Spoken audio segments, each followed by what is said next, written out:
Good afternoon, ladies and gentlemen. Today we will be debating the question, is the West losing in the struggle with Russia? Speaking in the affirmative is Mr. Bill Browder, and speaking against it is Mr. Robert Guest.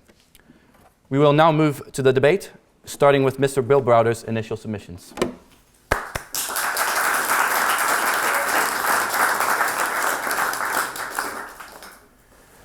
So Russia is a country that has an economy the size of the state of New York. It's a country that has a military budget which is 90% less than the United States' military budget. But Russia has a share of our attention and our mind which is on the same level as the United States, the European Union, and every place else. Basically, Vladimir Putin is punching way above his weight. Why is he punching way above his weight? He has a certain amount of flexibility that no other world leader has. If you're the Prime Minister of Great Britain, you have to report to your parliament, you've got to report to your press, you're responsible to your courts, you're responsible to the law. In Russia, there is no press, there is no free press, I should say. There is no democracy. Any person who wants to run against Putin is either arrested, exiled, or killed. The courts report directly to Putin. And therefore, he can roll out of bed on any day and make any decision he wants without any oversight whatsoever. And as a result, he has extreme flexibility to do whatever he wants. And he does whatever he wants. He, as we all know, took over Crimea and made it part of Russia. He took over South Ossetia and Abkhazia. He took over eastern Ukraine. He sent bombers into Syria to bomb innocent women and children. He cheated in the Olympics. He affected or meddled with the US election, with the French election, with the Brexit, with Catalonia, with Scotland. He shot down MH17. And he does all this stuff, and he does it with absolute impunity. If we look at our reaction to all of these actions, for example, in Ukraine, with the invasion of Ukraine, there's now talk inside the European Union about lifting sanctions. Just yesterday, the new Italian Prime Minister talks about lifting sanctions. In the U.S. elections, there's no proper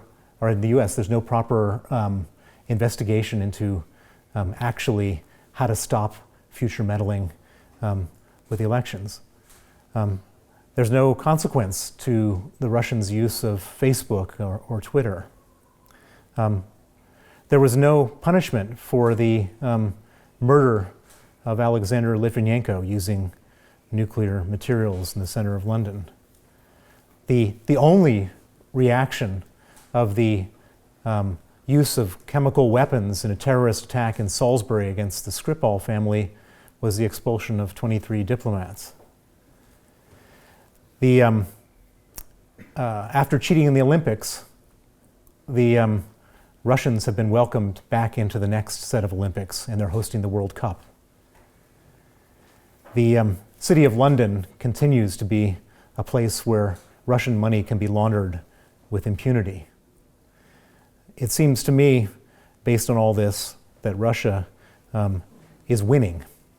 Now, when I was looking at the position I was supposed to take in this debate, which is that Russia's winning, I want to caveat it to say that Russia is winning, but that Russia doesn't need to be winning.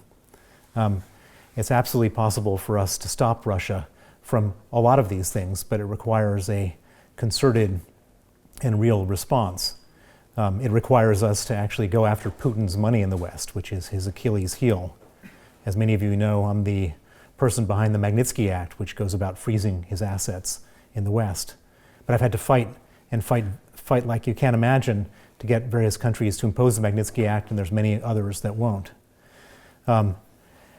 It is absolutely possible to stop all of this stuff, but it requires a certain amount of political will. And because we've been dealing with the post-Cold War era for so long, we don't have the muscularity to fight this yet. I do believe that we could and we will, but we certainly aren't right now. Thank you. I now look to Mr. Robert Guest for his initial submissions. Okay, it's all right if I stand up? Yeah, of course. Excellent, lovely to be here. So, is Russia winning? You know, if Russia were really winning, my esteemed friend, Mr. Browder, would not be here tonight, because as I'm sure you're aware, Russia sent out an Interpol warrant for him, and in Spain last week, he was arrested. But Russia doesn't carry that much weight, you know? A little tweet in the police wagon, and before you know it, the phones are buzzing, people are ringing, people are saying, you know what, actually he's not a criminal, he's just a chap who stood up to Vladimir Putin, you should let him go. He was let go, and I'm very happy to say he is here tonight. We overestimate Russian strength.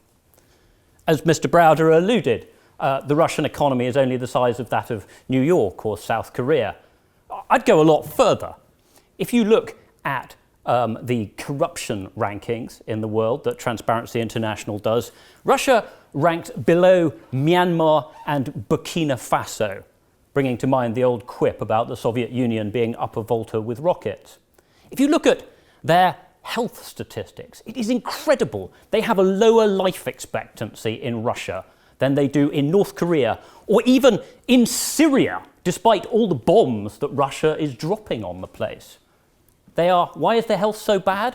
Well, it's partly because they drink too much. I mean, you know, one of the reasons why Vladimir Putin is so popular with, you know, Russian women of a certain age is that he is a guy who's about 60 years old and not an alcoholic and not dead.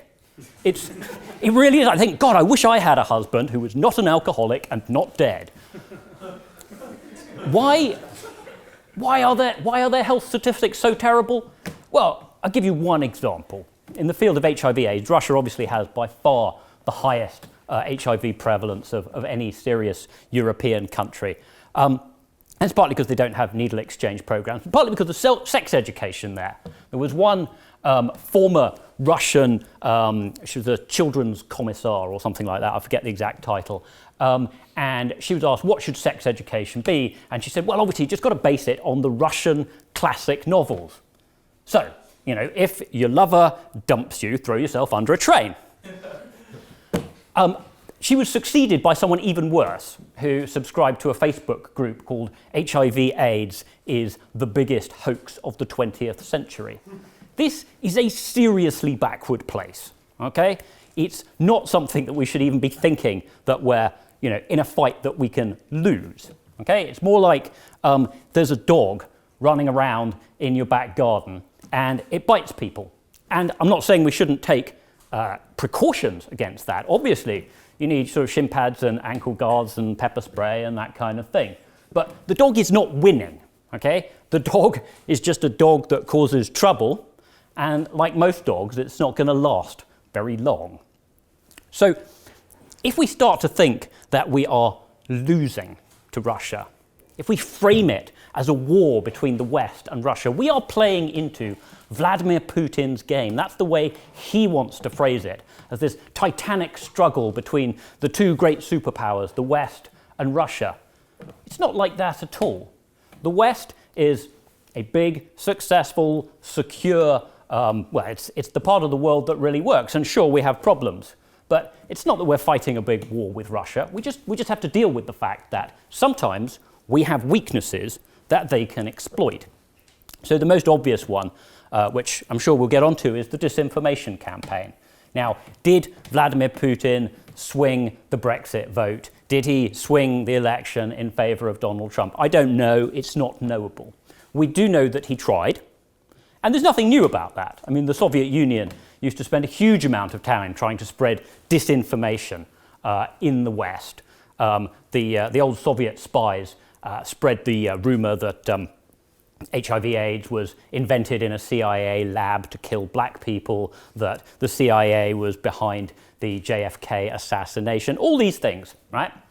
And nowadays they've noticed that we have disputes. There's a lot of people who are angry about the state of the West, and it's possible through social media to target them, to stoke their rage, and to spread a bit of false information. We only fall vulnerable to that if we are weak at home, and saying, oh, it's all the Russians' fault, is a distraction from trying to fix our own problems at home. Why are people disgruntled in this country? Possibly because the education system's in a bit of mess? Well, rather than complaining about Vladimir Putin's bots pointing this out, why don't we fix the education system? If the problem is that, young people can't afford houses, is the solution to that problem saying, well, Vladimir Putin's trolls exploited this in order to drive the Brexit vote? Or is it to say, you know what, maybe we should allow people to build more houses instead of letting all the people who currently own houses veto every plan to build new houses anywhere in Britain, certainly within sight of London. We have to fix our own problems if we want not to be vulnerable to electoral manipulation. The great American diplomat George Kennan said that Russian disinformation, and he was talking back in the days of the Soviet Union, is like a parasite. It only works where the body is unhealthy. So we have to look after the health of our own societies, and we'll be fine. We do need to do something about Russia, but these are things that we're perfectly capable of doing, and there are lots of examples of the way rich Western countries can stand up to Russian interference. You look at what happened with Angela Merkel before the most recent German election. She simply sent the message to Vladimir Putin that if he interfered in the German election, there would be consequences. She didn't spell out what there were, but she made sure that he knew that she was watching him and that she was serious, and he didn't interfere, or not as far as we can tell. With Emmanuel Macron, he used a bit of guile and subtlety, the way French presidents are supposed to, where he put out a bunch of fake emails purporting to be from his own campaign, and when the Russians picked them up and leaked them, he was able to point out that these were entirely fake ones they'd planted there, knowing that the Russians would steal them. That discredited the entire Russian propaganda attempt. And then in little Finland, a place that you'd think ought to be terrified of Russia, given that it hasn't got very many people and is right next to Russia, what do? They teach their children from a young age to read media critically, to look for sources, to try to understand whether the facts that they're being presented are facts or facts. There's no reason why we can't do that kind of thing. And in the meantime, the Putin regime won't last forever. I know he doesn't have any retirement plans, but the people in the FSB, the security services, are all in what they call suitcase mode, meaning they know that when the time comes, they're going to have to switch sides in a hurry. So let's be serious about Russia. Let's stand up to Russia, but let's not get hyperventilating about it. Let's not imagine that we're losing to them. Thank you. Thank you, Mr. Guest. I now turn to Mr. Browder for his response. Thank you for your concern about my physically being here. I'm glad to be here, not in a Spanish jail. But the fact of the matter is that Putin has tried having me arrested through Interpol 6 times. So this is an international police organization, and the first time Interpol said, no, you can't arrest, we won't arrest Mr. Browder because it's illegitimate and politically motivated. But Putin then went to Interpol a second time, and a third time, and a fourth time, and a fifth time, and then last week a 6th time. Now, this is a man who basically will continue to abuse every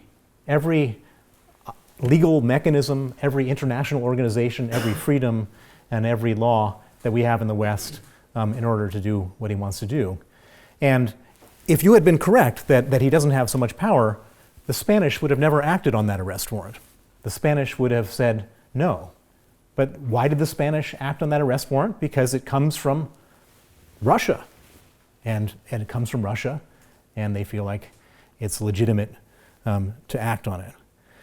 And so I completely agree with you that Russia is weak.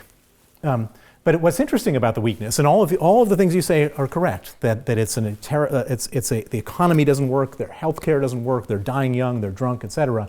But for any of you who are playing poker, Putin has a terrible hand, but he's bluffing like you can't believe. And every single time he raises the stakes, we fold. And so he's got a pair of twos, and we have a full house, and he just doubles down, goes all in, and we're all so scared that we fold. And we fold in every possible way. And the fact that we're absolutely unwilling to stand up to him, that we're allowing him. I mean, just take the Syrian story.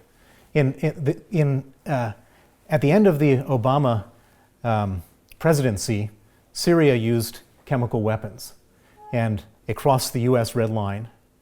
And Obama wanted to bomb Syria, and John Kerry went around the world talking about bombing Syria, and we talked about it here. And then at some point, Russia intervened and said, you know what? We will take responsibility for taking away the chemical weapons in Syria, so that will end the problem. And Obama and Kerry said, great, and everybody said, great. And guess what? Of course the Russians didn't take the chemical weapons away. And guess what? The Syrians used the chemical weapons again, and again, and again. And guess what? There's absolutely no consequence. No consequence. There's no consequence to anything that the Russians do.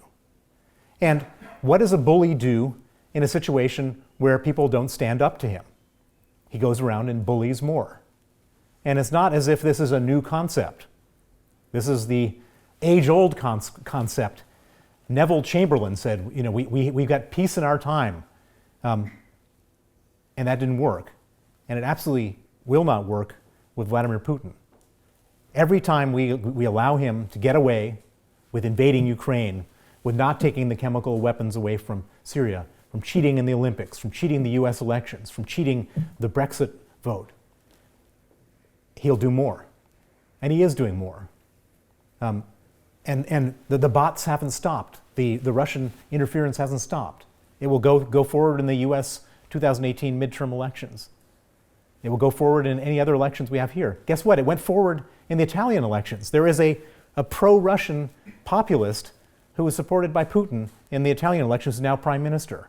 I was just in Denmark yesterday at the Danish parliament and testifying about the Magnitsky Act. And there was a whole number of parliamentarians. And there was one lady from something called the Danish People's Party, the far-right party of Denmark, who said, why should we have a Magnitsky Act when all the Russians love Putin? They've got him everywhere. He's got his people infiltrated everywhere. We have Hungary, which is pro-Putin. We've got Turkey, which is pro-Putin. We've got Cyprus, which is pro-Putin. We've got Malta, which is pro-Putin. To say that we are winning, it's impossible. He's winning. Now, it doesn't mean he has to win, but he's winning at the moment. Thank you, Mr. Browder. Mr. Guest, your response. So there are two elements to power. I believe you've got Joseph Nye coming in here soon, who coined the term soft power. There's soft power and hard power, coercion and persuasion. And Russia doesn't have very much of either. Okay, it does have nuclear weapons, I'll grant you that. But obviously they're never going to use them. None of the big powers with nuclear weapons can, because the consequences would be too awful. The number of them also has come down about 90% in a generation, thanks to arms control, which has been a big success. So hard power, they've got oil, okay? And that's a big thing. You know, the entire Putin regime is based on oil. In fact, Vladimir Putin's popularity stems in large measure from the fact that when he took over as president of Russia, the oil price was about $15 a barrel, and then it shot up to $140 a barrel. And he took all the credit, because he controlled the television domestically, for all the prosperity that came with that, and all the prosperity that was unleashed by the economic reforms of the previous regime, which were just starting to bear fruit when he took over. So he managed to claim credit for a pretty big economic boom in Russia, for which he deserved no credit whatsoever. However, you can't be lucky forever. And certainly since sanctions have kicked in, living standards have really taken a hit in Russia. People are starting to tighten their belts. And it's the elite are feeling it, and so are the ordinary people in the streets. And so far, because there is no serious opposition in Russia and because there's very little opportunity for dissident voices to be heard on television. They can be heard on the internet, but on television, which is what most people watch, you can't hear that. But the sheer weakness of his economic system, the fact that it doesn't produce anything that you might want to buy. I mean, seriously, can you name a Russian brand that people like and desire? There's only one significant Russian branded good I can think of that's had a real influence in the world, and that's the Kalashnikov submachine gun, which, of course is, I know from having covered Africa for a very long time, is an excellent, thing for its purpose. It's light, it's reliable, a child could use it, they often do. But even the creator of the Kalashnikov submachine gun is embarrassed and ashamed of his own creation, or was until he died. So Russia doesn't produce anything except oil. And a lot of people think, okay, Russian oil, that gives them enormous leverage over the West because they could cut off supplies. Nonsense. They can't afford to cut off supplies at all. They can only say, supposing they said, we're not going to sell oil to Europe or gas to Europe, well, they'd have to sell it to someone else, okay, which would reduce, say they sold it all to China, Chinese demand would go down and we'd be able to buy oil from somewhere else. The other thing that does happen, the thing where real economic power is vested, is when the price of oil temporarily goes up, the ingenuity of Western engineering and American capital markets means that you get more fracking and more exploration for oil, and the supply goes immediately up again and the price comes down again. And Putin took a very long time to realize that he couldn't keep the price of oil high forever. And so it took him a long time to realize just how vulnerable his regime was on the sort of hard economic front. And we're reserving one tool that we could use on him, which is we could in fact shut him out of the Western banking system. We don't do that because in diplomacy, you try to be measured. You go for, that would be in financial terms the nuclear option. It would bring the Russian economy crashing down with results that would be both unpredictable and, I suspect, dangerous. We hold that in reserve. We just have sanctions that are targeted at particularly unpleasant individuals in Russia, particularly unpleasant companies in Russia, and we squeeze them gradually, and it keeps them for the most part in their cage. Now, it's difficult completely to stop them from committing mischief, because frankly, the kind of stuff that Putin gets up to in attempting to spread fake news is incredibly cheap. His whole budget in the American election was about $1 million a month. Now, the number of people or organizations that could come up with that kind of budget is practically limitless. So, as I say, the key to stopping the spread of fake news and misinformation is not really lies in Russia. It lies in inoculating ourselves against it by learning to recognize it, by teaching people to recognize it. And in terms of soft power, what has Putin got? Seriously, nobody, no ordinary person out there thinks, yeah, we want to be like Russia. Lots of individual authoritarian leaders say, you know what, that Putin, he's got some really good ideas for how to lock up the opposition, get your oligarch cronies to take over the TV stations that you've just hit with a big tax bill because they're criticizing the government. Lots of ideas for authoritarians to copy. That's probably his main cultural influence around the world. But that's not something that's going to harm us in the West. That's not a fight that we're going to lose. So as I say, don't overestimate Russia. It is a dying dog, and the West is going to outlast Mr. Putin. Thank you. So we will now move on to questions. Before we take questions from the audience, we will give the opportunity for the guest speakers to ask each other questions. So firstly, Mr. Browder, you have the opportunity to ask Mr. Guest a question. Well, you've made a compelling case that we're winning. Therefore, would you argue that we're being too tough on Russia at the moment? if we're such winners. No, I don't think we're being too tough on Russia. I don't think the fact that you're winning means you have to. I mean, supposing you're the justice system and you've locked up a criminal for, an appropriate length of sentence for his crimes. The fact that you've caught him doesn't mean you say, okay, fine, we'll let him go now. I think, diplomacy is a complicated thing. You want to get what you want.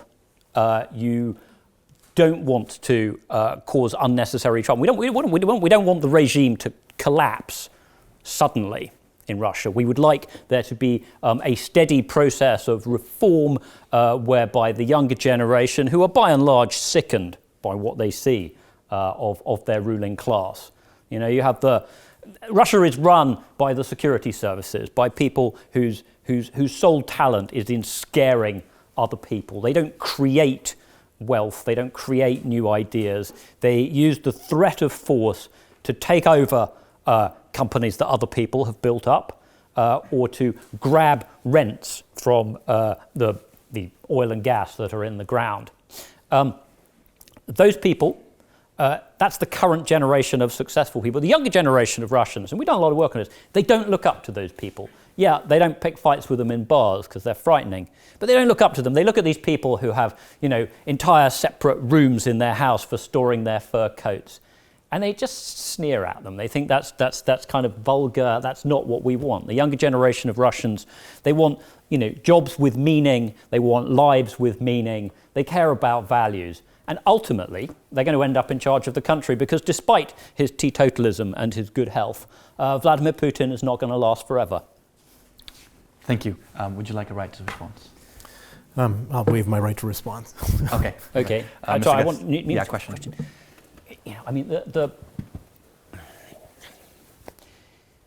So, at one point in your career, Mr. Browder, you were a big fan of Mr. Putin. And you went around telling all the journalists in Russia that, he was an excellent fellow and that Khodorkovsky had it coming to him and that kind of thing. So can you explain to us, and I really want to know this actually, I'm rather abusing my opportunity to talk to you here. What was it that made you wake up to the fact that you were wrong? Well, first of all, I should say I was wrong. I was a fan of Putin, and I would say I'm now probably his most outspoken critic. I think that's fair. And I will admit to being wrong. My analysis of Putin at the beginning, after Yeltsin, was that, coming back to your whole sobriety thing, was that you had a drunk, incompetent President Yeltsin who allowed 22 individuals to steal 40% of the country, and everyone else effectively living... He was very drunk, to be fair. And so by the end of the Yeltsin era, everybody was longing, and it was the most disgraceful, humiliating experience for Russians. Professors had to become taxi drivers, nurses had to become prostitutes. They were selling art off the walls of art museums, and everyone wanted some normalcy to come back to Russia. And so this guy shows up. He's sober. He seems to be a technocrat of some sort. He speaks a bit of English. He's trim. And he says that he's going to stop the whole oligarch thing. And so so I cheered and I said, great. And by the way, a lot of other people cheered too. Most people won't admit it now because but many other people cheered. And it turned out though, and by the way, I cheered when he arrested Khodorkovsky, the biggest oligarch in Russia. I said, great, 1 down, 21 to go. But then it didn't turn out that he had any interest in cleaning up the whole oligarch system of Russia. He arrested Khodorkovsky to send a message to the other oligarchs that if they wanted to keep some of their money, if they wanted to stay out of jail, they had to give him 50%. And after he arrested Khodorkovsky, these other oligarchs said, what do we have to do to make sure that we don't go to jail? And he said 50%. And that was the moment that Putin became the biggest oligarch in Russia. He became the richest man in the world. And that was the moment that he basically turned into this monster. And absolute power corrupts absolutely, and he used all of the means to basically collect power absolutely. And in doing so, he went from being a sort of crooked guy to being an authoritarian guy to now being a totalitarian guy. And in that process, he's ruining Russia. And coming back to the freedoms that we were talking about before, he has the freedom to do whatever he wants because he's a totalitarian dictator with absolute power. And as weak as, and you're absolutely right on every single point of Russia's weakness, except for the fact that it doesn't matter. He's sucking all the money out for himself, and he's spending some of that money, $1 million a month, on messing with the U.S. elections. And by the way, he's got 1,000 other projects just like that, and most of them don't work, but every once in a while they do. And his job is to upset the world and to poke around, and he's taking all that money from the healthcare budget, from the education budget, from the road budget to go around and make trouble. And until we stop him, we're going to have trouble. Thank you. Would you like a right to respond? I think we should let the audience ask some questions, don't you? Perfect. We'll now move to questions from the audience. If you have a question, please raise your hand and wait for the microphone to reach you. First question will go to the gentleman in the front row. Robert Guest has honed in on Russia's objective weakness. This is obviously true economically and culturally. But I think the question is that of will rather than resources. And I have a question for both speakers, but I will say that it does appear that I don't think we're playing into Putin's hands by saying that there is a fight. In Trotsky's expression, you may not care about the war, but the war cares about you. We've seen the first annexation of European territory since 1945. We've seen the hacking of Western elections, the flooding of our capitals with dark money. And obviously, that's more than just mere mischief. We've talked about tactics. I want to ask you about strategy. So what does standing up to Russia, what is that all about? Could you give us 1 or 2 or 3 points of interest? What is Russia's interest in the fight against the West? And what is our interest in fighting them? Is it containment, regime change, ending the influence of dark money? Is it European energy independence? Please, if you could share with us the objectives and the sort of interests from either side. Thank you. Thank you. Mr. Guest first. Okay. I would differentiate between Russia's interests and Mr. Putin's interests because they're really not the same at all. Russia's interests would be to coexist peacefully with the West and import lots of Western technology and become freer and richer. Mr. Putin's interests, on the other hand, are to remain in power because if he ceases to be in power, he probably ceases to live. I don't think this is a guy who can have a quiet retirement. And although he may imagine that, rather like Deng Xiaoping in Russia, he might be able to continue to pull the strings from retirement by, for example, remaining head of the Russia Judo Association or something, the way Deng was head of the China Bridge Association. I don't think that's plausible, because anyone he puts in place to replace him has to be weak enough to be pliable, but if he's weak enough to be pliable, he's probably not strong enough to stand up to all the combined forces of the security services who wish to maintain their wealth and privileges. So his objective is to stay in power. Right? When he causes trouble abroad, it's partly to provoke a reaction. He wants to sow discord. He loves it when people say, aha, Russia is to blame for the election of Donald Trump, because that makes him appear terribly important back at home, and it feeds his narrative that elections are just as dirty everywhere else as they are in Russia. He also likes it when he can start a war which will look good on Russian television. They have what you call the contest between the television and the fridge. So Russians' fridges pretty empty, but on television you've got all these wonderful pictures coming from Syria, and I don't know how much Russian television you watch, but you might have thought that the conflict in Syria was complicated, that there were, thousands of different armed groups involved representing all manner of different beliefs and persuasions. But if you watch it on Russian television, it's really simple. There are two sides. There's the good guys and the bad guys. And the bad guys are bearded Islamist terrorists, and the good guys is basically Russian pilots who are tall and blonde and good looking, and when they come home are garlanded with flowers and given fresh bread. So those are the kind of pictures that he wants people to see on television, because they'll think that he is a great leader making Russia great again. But he can't take any casualties. He knows very well what happened to previous Russian Tsars, if you like, Nicholas II, when defeated by Japan in 1904-5, or after during World War I. Big casualties, which would be impossible to hide, would be impossible for him to sustain and remain popular. So he's just looking for show, for things that he can put on television. And so long as he can get that from the West without provoking catastrophic responses, he'll be happy. What should our objectives be? We should want to contain him. We should want to stand up to his mischief-making. And we should want to do that while remaining true to our own values. Okay? We should not be doing it by copying him. We should be doing it by standing up for what we believe in, and remembering that, you know, if there are disputes, if we're so weak that when he puts out, you know, a tweet saying that someone somewhere in our country did something bad to someone who's in a political group that we don't belong to, that we start a fight with our own neighbours, then that's shame on us, okay? We need to stand together. Thank you, Mr. Brown.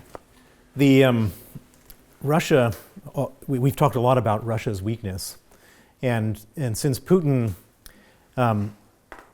doesn't have the capacity to raise Russia from its weak position to becoming a middle-income, successful European country, the other alternative, and for his people to see that they're weak and poor and we're strong and rich, is a very bad image for his people to see. And so since he can't raise Russia from that low level up to our level, then he's got an objective, which is to raise or to lower our level down to his level.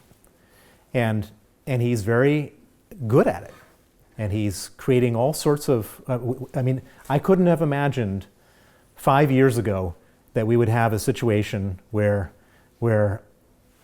some people in America, some percentage of people in America were actually supportive of Vladimir Putin. That you have a number of leaders around Europe that are supportive, that are autocrats in support of Vladimir Putin. I couldn't have imagined that we'd be all at war with each other with this Brexit, with this culture war in America, with Catalonia, with all sorts of things. We're living in a world of chaos, and it would be crazy to underestimate the effect that Vladimir Putin has had in this game. And so what should we do about it? Regime change is not really in our power. It's the Russians' job to change their leader. But it is our job to try to keep the West from all this interference and chaos and mischief that Vladimir Putin is creating. And how do we do that? The answer is that we create real, hard, devastating consequences for the actions that he's taking.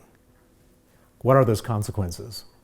Well, the one thing which is most obvious, and it goes right to the core, and it affects Putin's personal weakness, is that before any of this political philosophy that Putin has, he's a kleptocrat.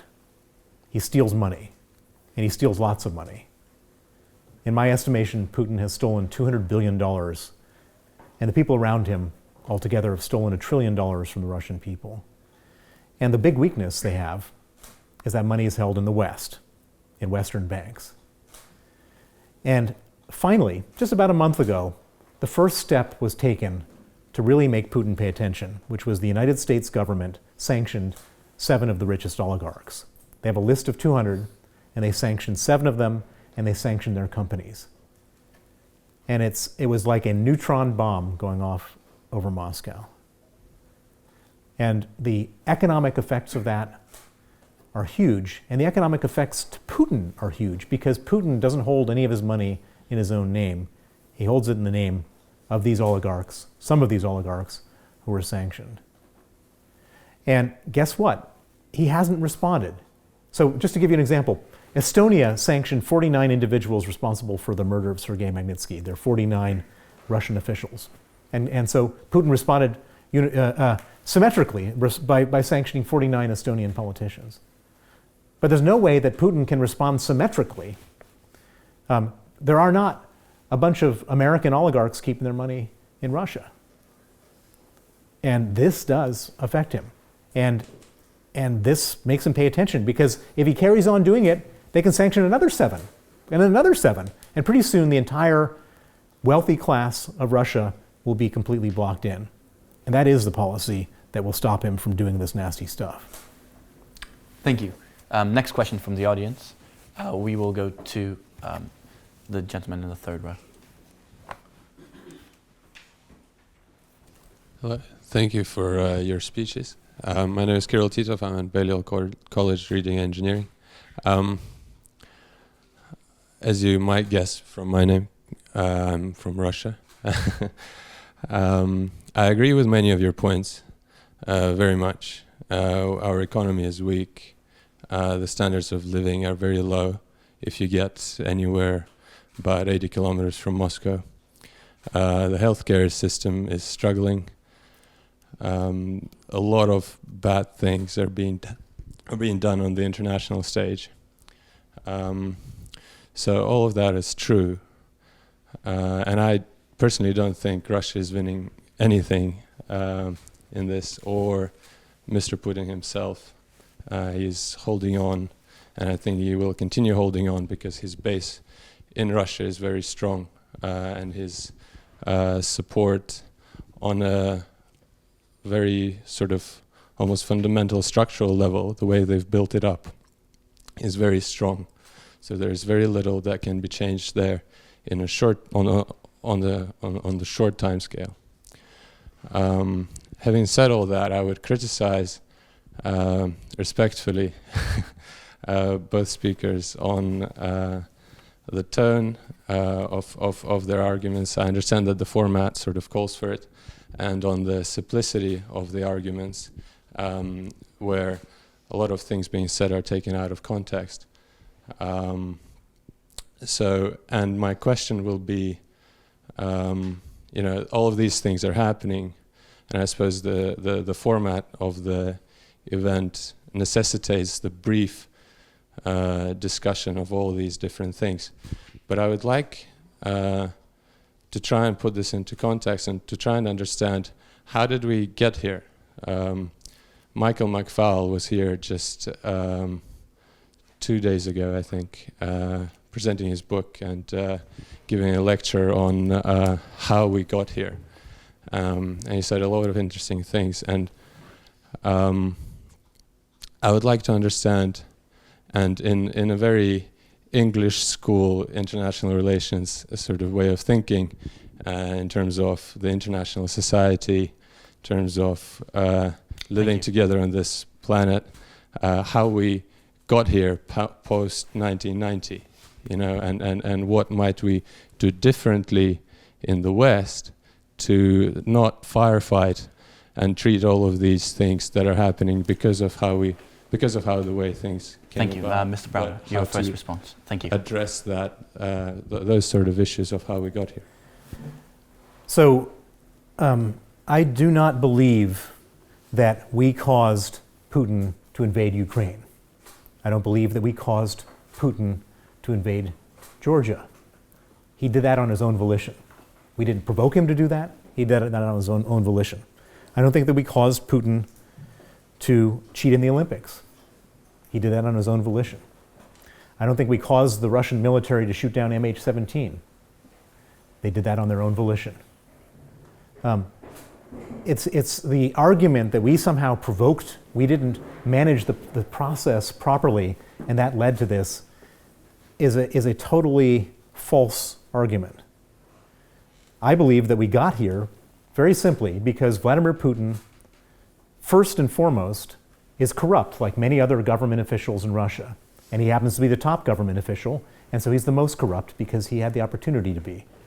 And when you steal so much money from a country that's supposed to be a democracy, it's an unsustainable situation. If you, as you acknowledged, healthcare, roads, schools, etc., aren't there because the money is in Belgravia and yachts in the south of France. And that's an unsustainable situation in a democracy. And so Putin had only one choice, which is he had to, if people were going to get angry with him for not having what they should have, because he's the leader of their country, he needed to deflect their anger. And so all the problems that we're having in the world with Russia are his attempt to deflect the anger so people aren't angry with him, but they're angry at a foreign enemy. And as a result of that, we have Syria, we have Ukraine, we have election interference, we have all this type of stuff because Putin wants to stay in power, and the only way to stay in power is to create a nationalist fervor. And I don't believe that he's popular in Russia. I believe that if you have a fake narrative which is broadcast to everybody constantly 24 hours a day, they don't have any alternative information. And if you kill, imprison, and exile anyone who provides any political competition, then you don't have any other choices. And if you go around and imprison people who say bad things about you, people aren't going to be honest with pollsters. There are some people who are ignorantly supporting Putin, but I think in an honest country with a free and fair democracy, he would lose in a heartbeat. Thank you. Mr. Guest. I agree that obviously many of the attempts that Mr. Browder and I have made to describe the situation in Russia have been oversimplistic, and that is just a fact. When you're having a very time-constrained debate, you have to simplify somewhat. If you wanted a longer account, I can recommend that you buy Mr. Browder's book, which is ample, long, and has a long explanation. I'd like to say something about the context in which this is happening. Russia was seized by a particularly appalling group of people in 1917 who combined extreme ruthlessness with one of the worst set of political ideas ever devised. And they completely perverted Russian society. They built a governance system based on coercion and lies, on everyone being told what to do by the government and having no say about any choices of any moment that they made in their lives. When that collapsed, as it did in many parts of the world, Russians were faced with having to build a democratic society with the rule of law, despite having no folk memory whatsoever of such a society.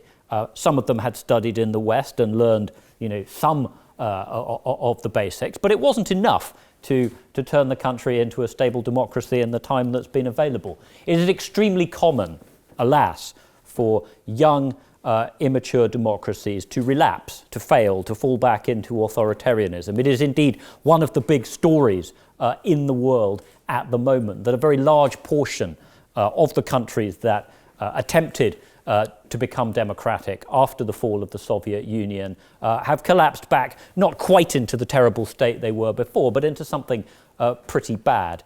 To be honest, the beginnings of democracy in Britain and America were quite messy too, involved a certain amount of blood and a great deal of corruption. I suspect, however, that ultimately good will prevail, because it is very obvious that the rule of law and democracy are superior systems to kleptocracy. And we've seen a number of examples where authoritarians overreach. Only this year you could, for example, cite Malaysia, where despite rigging an election, Prime Minister Najib Razak was thrown out by voters because he couldn't come up with a sufficient explanation as to why there was $700 million in his personal bank account. He said that an Arab had given it to him. Voters didn't think that was good enough. You'll also see that in Armenia, an authoritarian ruler was chucked out after demonstrations, and in South Africa, Jacob Zuma, the president who tried to undermine the institutions there in order to let his cronies loot the state, has been chucked out by his own party. So there is hope, but building a society with a democracy and the rule of the law is a long, messy process, and you have retreats as well as advances. Unfortunately, what's going on in Russia is this process in a very large and quite important country. Thank you. Next question from the audience. We will go to the hand all the way in the back with the blue shirt. Thank you. So the part I'd say about Russia that I find most confusing is that actually Putin's not just popular in straight up pure surveys where he's people surveyed could be under duress sort of, or feel pressured, but there's actually been some academic work that's found that he's actually genuinely pretty popular with Russian citizens. So I guess what I'm wondering is, what do you think is really driving that in Russia? And you've mentioned some of it already, which is the narrative and the environment that they're operating in. But do you think also any of it is related to the Russian people simply having, at this moment, either because of the history in the 20th century or any variety of reasons, a different agenda or a different objective for what they value in their leadership than is perhaps conventional in most Western countries, i.e. Economic development, economic achievement? Thank you. Mr. Guest. I would agree that to the extent that you can measure opinion in Russia, and I would slightly differ from Mr. Browder here on this, that Mr. Putin is popular. It's a popularity based on lies and based on the knowledge that there's no alternative, and based also perhaps on the possibility that if you give the wrong answer to this stranger with a clipboard who's taking down your opinions, that there might be trouble. But there's also, I mean, the way elections work in Russia, and I confess my source for this is Alexei Navalny, who's not perhaps an entirely neutral observer, but you can divide Russia into 4 parts. Okay, there's the big, sophisticated cities where people have, get quite a lot of their news from the internet, and Putin's not that popular. There's the provincial cities where people are much more inclined to watch television, and he's more popular because television is just about how great he is and doesn't mention the opposition people except to point out that they're traitors and embezzlers. There's the rural areas where the only source of information is television, and he gets pretty much all the vote there. And then what people forget, about 25% of the population lives in the Muslim former Soviet republics, places like Dagestan and Chechnya. And Putin gets basically 99.9% of the vote there, because anyone who tries to go into a polling booth and vote for anyone else would be killed. So he doesn't need really to carry Moscow in order to win elections. He's got the whole thing sewn up in the parts of the country that visitors from the West don't visit. So yes, when you talk to people in comfortable cafes in Moscow, you can find, a number of people who think, yes, he's quite popular. But it's a very brittle thing.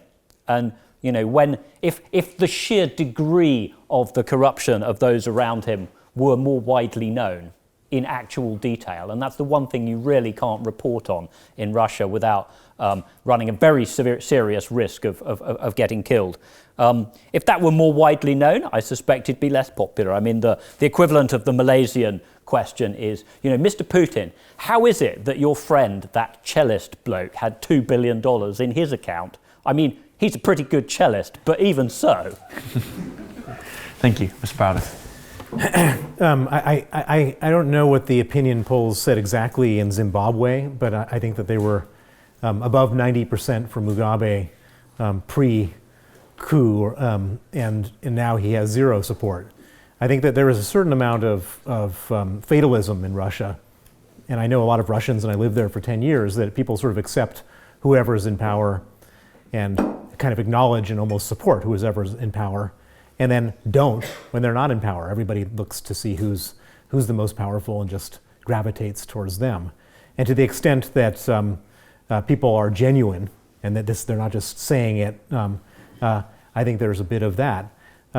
What I can say is that I can absolutely imagine a scenario, and we've seen this in a lot of places. In Tunisia, there was the dictator was fully in place and fully popular until a fruit seller set himself on fire and everything changed. And what I would say is that that Putin's grip on power is tenuous and brittle, and it's based on lies, and it's based on repression. And people often ask me, what's his future? And my answer is, I don't know, but more importantly, he doesn't know. And it could easily be that he gets overthrown in a week or a month or a year or 20 years. It's not a sustainable long-term situation. And his main objective is to die in office a natural death. But that may not happen. And coming back to what Mr. Guest said earlier, he is not going to last forever. I was once invited to a very interesting place in Dallas, Texas. There's a man I know who collects statues of fallen dictators in his garden. And it's very extensive. He has a lot of money, and he's collected a lot of statues. And it was one of the most optimistic places I've ever been, because there you can see dictator after dictator after dictator has fallen. And they don't. None of them last forever. They're all human, and some of them die of old age. Some of them get overthrown. Some of them get assassinated, and sooner or later, Putin will be in that statue of fallen dictators. Very few of them have good taste in statue making as well. Thank you. We have time for 2 final questions, so please keep your questions short and to the point. We will go to the hand in the 3rd row, just here. Yeah, thank you both. Mr. Guest, you've talked about obviously some hope with some, my backlit, sorry. So you're extremely backlit, but I'm... That's all right. And indeed yourself, Mr. Browder, just talked about some optimism, and the statue garden's a great sort of metaphor. So I guess I'll try and keep it simple. So imagine there's a needle, I don't know which way around you want it for you guys, optimism versus pessimism. So today, where would you see your needle sits on a scale of, let's say 100's fully optimistic, 0's fully pessimistic. So today versus where it was, let's say dare I say Saturday morning for yourself, but 6 months ago, and obviously give us an idea of where you think it's going in the future. You're privy to a lot of things that we're not. So I'm quite keen to see, just yourselves internally, how do you feel this is going? What direction? Thank you. Mr. Brown? I wish I could say that I'm optimistic, but I'm highly pessimistic, and I see a downward spiral. And the downward spiral is based on the following set of circumstances, that in order for Putin, Putin either has to keep people loyal with honey or with vinegar. And he's run out of honey. There's not enough money flowing around Russia. And whatever money there is has to go to his elite who don't overthrow him. And therefore, there's a lot less money going to the public. And therefore, in order to keep the public loyal, he's got to do 2 things. He's got to create foreign enemies, and he's got to be highly repressive in his own country. And the more foreign enemies he creates, like the war in Ukraine and like all sorts of bad actions in Syria, it doesn't happen in a vacuum, and it happens with a reaction. And the reaction are sanctions and other consequences, which the West is starting to employ and will employ more. And the more of these consequences, the worse things get in Russia. So for example, they sanctioned 7 oligarchs. And what did the Russian government do? They say, we will indemnify these oligarchs from these sanctions. Where does that money come from? That comes from the people's medicine. That comes from hospitals and schools. And so the more that kind of stuff happens, the more angry people get, the more bad stuff they do abroad, and the more repressive they get at home. And I don't see this downward spiral getting reversed anytime in the near future. And so on a 0 to 100, 100 being the most optimistic, I would say that I'm pretty close to 0. Thank you. Mr. Guest? Okay, well, big picture about the world, I'm extremely optimistic because technology keeps progressing, poverty keeps falling, the world keeps getting richer, lives keep getting longer. Shorter term, about politics, things are not great at the moment. America's trying an extraordinary experiment in institution smashing. I would recommend that you all look at the cover of The Economist that's coming out in about an hour, where we have, I don't know if you're familiar with, it's about Trump's foreign policy, and I don't know if you're familiar with the Miley Cyrus song Wrecking Ball. We have a picture on the cover of Donald Trump on a wrecking ball, and obviously we had to have the debate as to whether in strict accordance with the Miley Cyrus precedent he be completely naked on the wrecking ball. Fortunately, good taste prevailed. I'm hoping that experiment with institution destroying and smashing is going to end with the election in 2020. I suspect that the West and its institutions will outlast Donald Trump. Russia, I think that the reckoning, the collapse of the Putin regime could be very messy when it happens. It's obviously unpredictable. It's possible that there'll be a velvet coup that gets rid of him, or he'll suddenly drop dead of a heart attack or something. But my suspicion is that it will be messy and unpleasant, and that's the time when you've got to be nervous. When the Soviet Union collapsed, the West was very quick to move in there and make sure that all the nuclear weapons didn't fall into dodgy hands, and that was largely successful. That's one reason why we need to keep, lines of communication with the Russian military open, why we need each to know what's going on. But yeah, I would be very concerned if I was living in Russia at the moment that the end game could be very ugly. Thank you. Final question. We will go to the hand in the second row. Thank you very much, both. I'm just finished my degree in Russian and linguistics, and you've talked both, Mr. Guest in particular, about the power of the Russian media and how they're sort of essentially brainwashing the Russian citizens, especially sort of in the provincial capitals and rural areas. And having spent a year in a provincial capital, Kazan, where I stayed with a family, the father of which would do nothing but sit in his pants in the living room and watch the Russian First Channel and just talk nothing about Putin non-stop. And my question was, do you think that Western media is at all to blame in this debate between winning and losing against Russia? Having spent a year there, and I've seen a lot of my classmates here, and I'm not sure if they disagree with me, but a lot of my English friends compared to my Russian, from people who have actually spent time in Russia, have very, very different opinions on what it is. And I hear numerous questions on, isn't Moscow just sort of some big grey city that still always reigns, and they're still living in Soviet times? And I definitely have a very different perspective, having spent time there. And I was wondering whether you think that our media has brainwashed our citizens into thinking that Russia is sort of a worse place or a better off place than it really is. Thank you. Mr. Guest? Okay, well, this obviously speaks to Mr. Browder's point about deterrence. I conjure up the image of Donald Trump naked on a wrecking ball. You bring up the issue of a Russian bloke in his underpants on the sofa talking about Vladimir Putin, which I now can't get out of my head. It's horrific. Look, the Western media and Russian media are completely different kinds of operation. Russian television serves the president. The Western media are, work for all kinds of different masters and mostly just for themselves, and they will attempt to offer a broad perspective of what's going on in the world, consistent with people actually buying copies of the paper, or in the case of young people, not buying copies of the paper, and thus enabling the journalism to continue. So, look, foreign coverage is expensive. There's only a certain number of media outlets that can do it well. In Russia, it's also extremely difficult. We have, at The Economist, we have two full-time and a number of part-time people on Russia. That's far more than most papers have. Your typical large-selling tabloid will have no one there at all. They'll have maybe a freelance they call on from time to time, if that. So,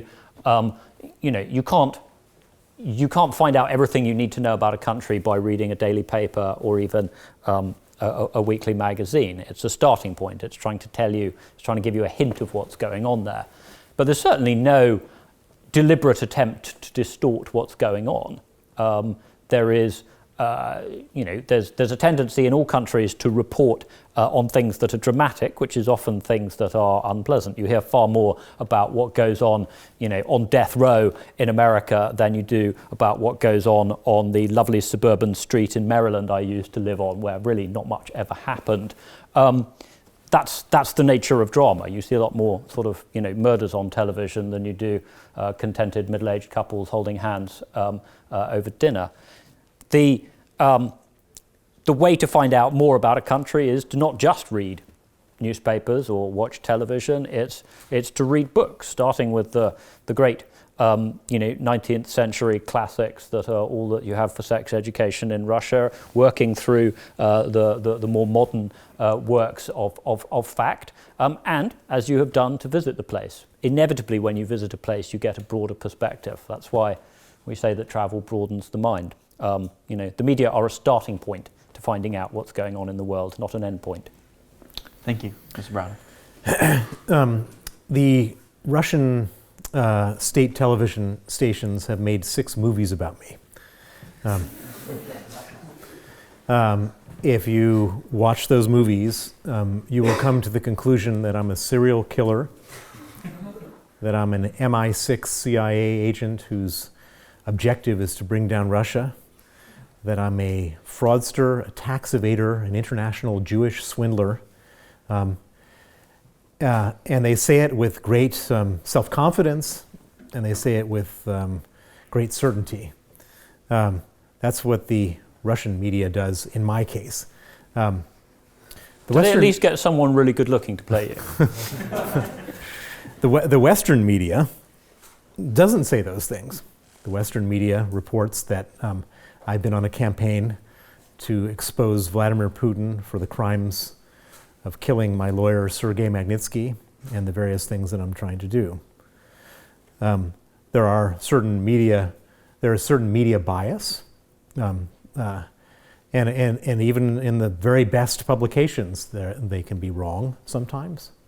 I've even read a wrong thing or two in The Economist. We do try to correct it if we get it wrong, which is... But for them, as he says, they try to correct it, and that is the reason people read The Economist, is that they generally think that what's written there is true. I don't think that there's any comparison between the Russian media and the Western media, and I think that we're blessed to live in a society where there's free speech and the ability for newspapers to write bad things about people in power and to write things that are politically incorrect. And I don't think that there's any, coming back to what I said before, I don't think that we've done anything to provoke this bad behavior of the Russians. I think it's completely self-generated, and we bear no responsibility. And the only thing we bear responsibility for is allowing it to happen and to infect our lives and our society. Thank you. Thank you both. So unfortunately, that's all we have time for. But please join me in thanking the guests for joining us today.